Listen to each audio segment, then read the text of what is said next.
Showbiz fanatics, Alden Richards, abay may matinding confession sa isang pare na malapit sa kanyang puso.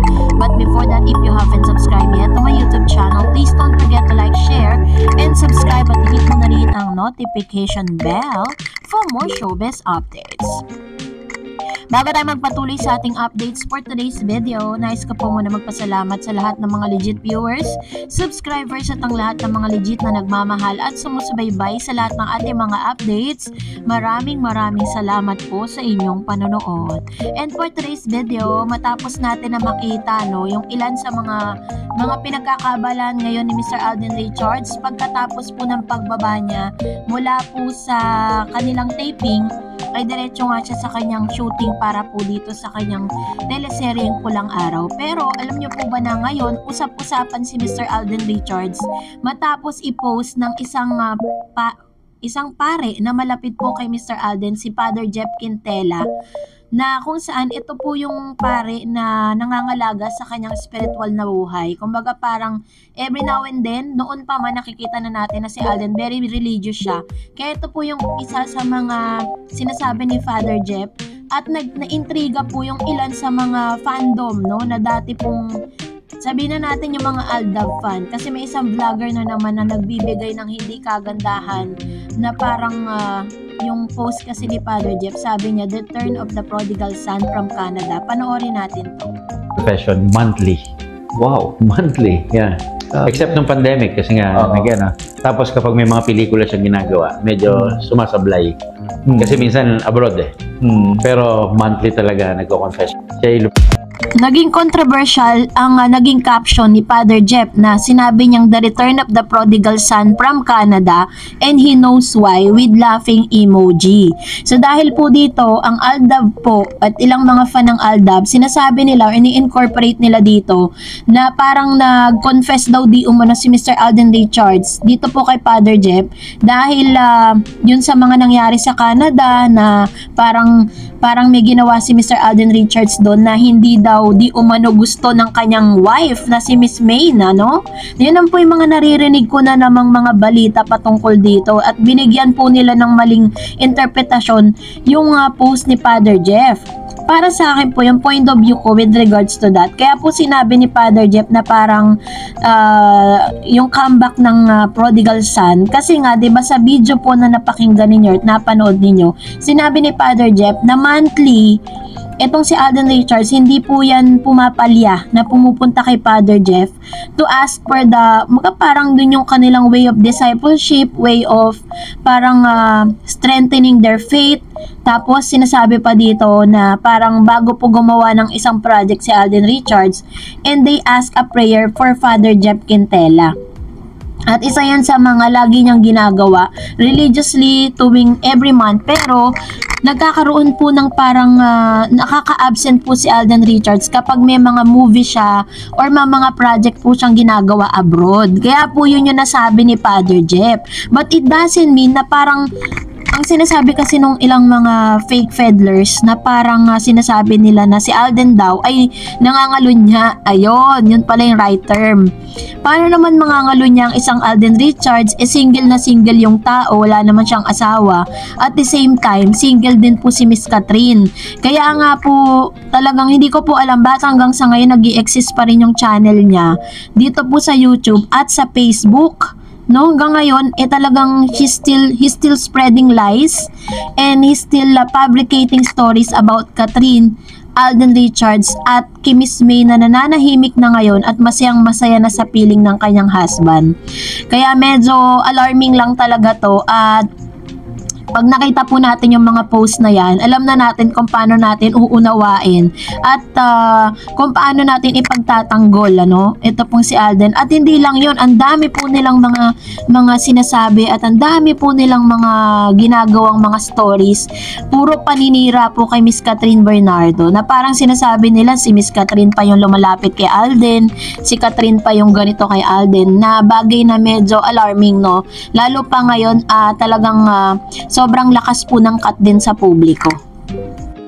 At ngayon naman, narito naman ang ilan sa mga komento, reaction po ninyo patungkol naman sa ating latest updates. Magbabasa tayo at magre-react tayo sa inyong mga naging reaction dun po sa last update natin. So let's start off with Miss Net Valilin. Sabi niya, ano ba yan? Basta ako Aldab na nation pa din kahit di na sila magkasama. Naisip ko lang ang mga naging nakaraan nila. Idol main musta na. Okay lang po yun, no? Na parang kahit na maging fan ka ng Aldab, wala naman pong problema dun eh. Pero wag lang talaga darating sa punto na parang hanggang ngayon pinapaniwalaan ng marami na si Mr. Alden Richards at si Maine Mendoza ay mag-asawa na hindi na sila nakalaya sa ganong paniniwala. Wala pong masama na humanga po kayo or maging Aldab fan po kayo, pero wag pong dumating sa punto na parang halos yun na talaga yung naging religiously at parang doon na lang po kayo nag-dwell, hindi na kayo nag-ship doon sa katotohanan. Sabi ni Miss Amelita Nodalo, ship na po kayo kay Katden, Madam Miss Dar, hindi kaya kinasal si Catherine dahil si Lovely kasama pa siya sa shooting. Alam nyo, mamaya meron po akong ihatid sa inyo na coming from the December Avenue. Sabi ni Miss Luz Bashierto, sana po Ma'am Dared sila na po talagang magkatuluyan. Happy po talaga. Ayan, so kahit naman lahat po talaga ng mga Katden fans, no, na nagmamahal sa kanila, yun po talaga yung gusto. At sinang-ayuna naman po ito ni Ma'am si Gloria Lomeda. Ayan, si Ma'am si Gloria Lomeda, dati pong Aldab fan yan. Pero nung naghiwalay na nga, no, natuluyan na talagang umami na sila sa publiko that they are separated and hindi po sila nagkaroon ng relasyon, hindi sila dumating sa punto na ganon.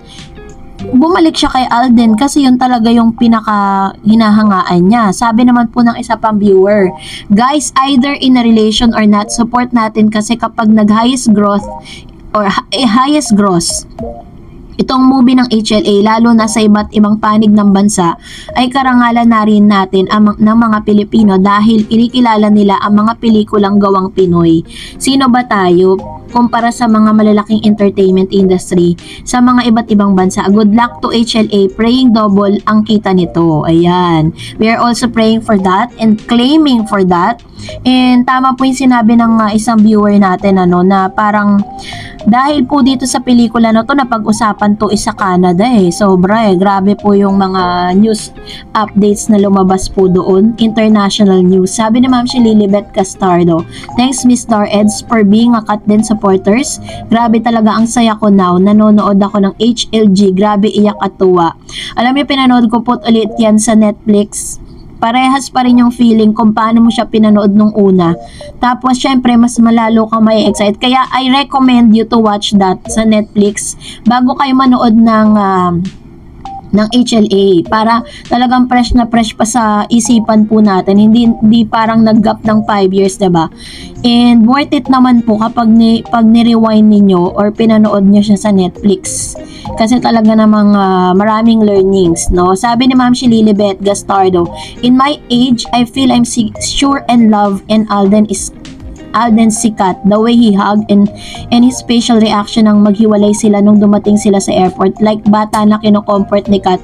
But that's what I love to them. They are my stress reliever. I'm 56 na and alone for 10 years now. I'm happy if true na sila and I'm sure manonood ako ng HLA. Ayan. So, nung nabasa ko to, natuwa ako sa kanya, diba? Ito yung sinasabi ko sa inyo na parang hindi man po tayo kilala personally ni Catherine at ni Alden Richards kasi mga supporters lang talaga tayo. Pero yung sila yung nagiging source ng ilang mga katulad po ni Ma'am si Lilibet na siya lang talaga mag-isa sa buhay, diba? Baga parang dahil dito, mas napoprolong at saka sumasaya yung araw nyo, diba? Sabi po ng isa pang viewer natin, basta kami, #Katden na. Kaya nga ship eh.